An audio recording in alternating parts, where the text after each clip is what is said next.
My name is Matthew Stones, I work at Axel Technologies, and today I'm making a quick video showing the auto-config function of Axel terminals. First of all, I will just show what we mean by auto-config. These two terminals are factory defaulted terminals. They have no notion of the local area network here. If we attach power and a network cable,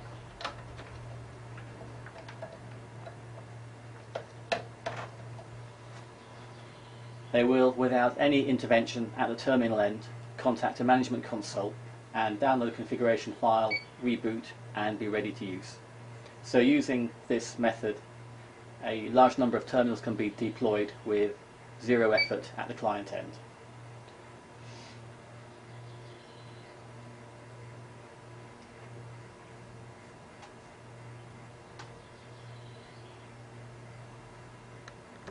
I'll show a quick close-up of what happens locally on the terminal, but the point of this software is to reduce all local admin. So really it's just a matter of plugging the cable in, attaching the cables, and hitting the power button.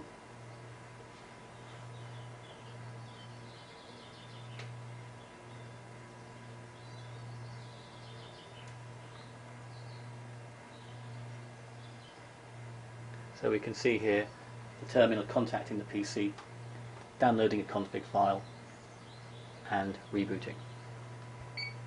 And the whole process takes a few seconds.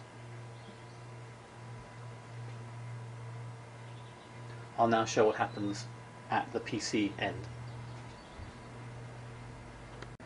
So the configuration at the PC is as I will show you now. So we set up one terminal manually from its local keyboard, and then using the Axel remote management software, which is free from our website, we scan the network, we add the terminal, in this case we found two terminals, to a database, and then we can then do a right click, retrieve terminal configuration, which is a text file, so it can be edited by Notepad or Word. I will save it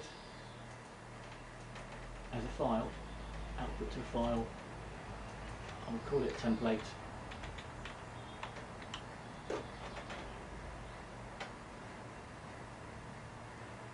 and run command.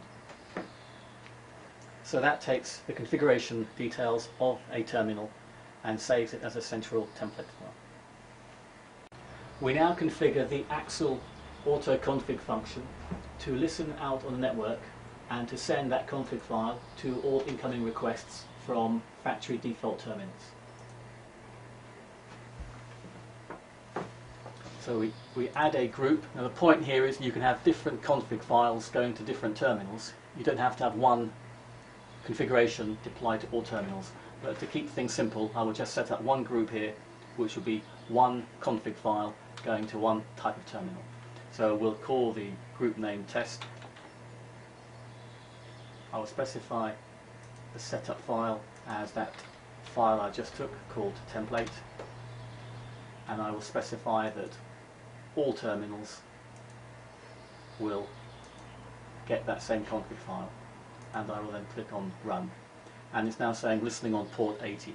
If you get a can't bind to port 80 error type message, then it means something else on your PC is already using port 80, and it's a matter of stopping that service. It's probably a web server process.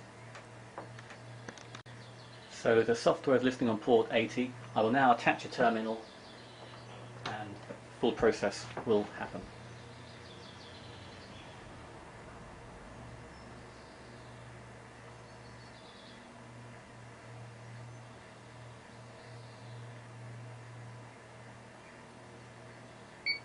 And that beep means the terminal is rebooted with that config file. The one aspect I haven't mentioned is how the terminal finds the PC. There are three ways how the terminal will try and locate the PC. The first is you can modify your DHCP server, so the DHCP server sends the terminal the IP address of the PC when the DHCP negotiation first happens. The second way, which I used here, is the terminal is hardwired to resolve a specific DNS name. So it's a matter of giving the PC an alias of that name, then the terminal can resolve its hardwired entry to find the PC.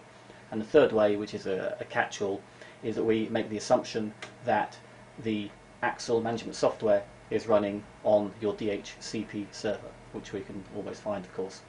So the terminal will cycle around those three ways until one of them either works, or until when you press a key on the terminal, then you enter the interactive manual setup.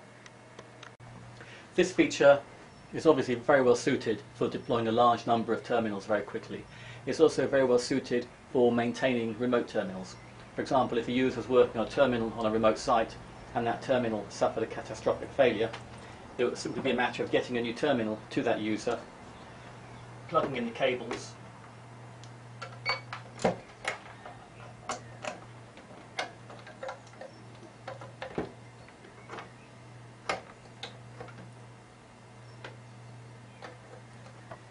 and standing back and watching a terminal automatically configure itself. And then once configured, the user can then log in and pick up their existing session.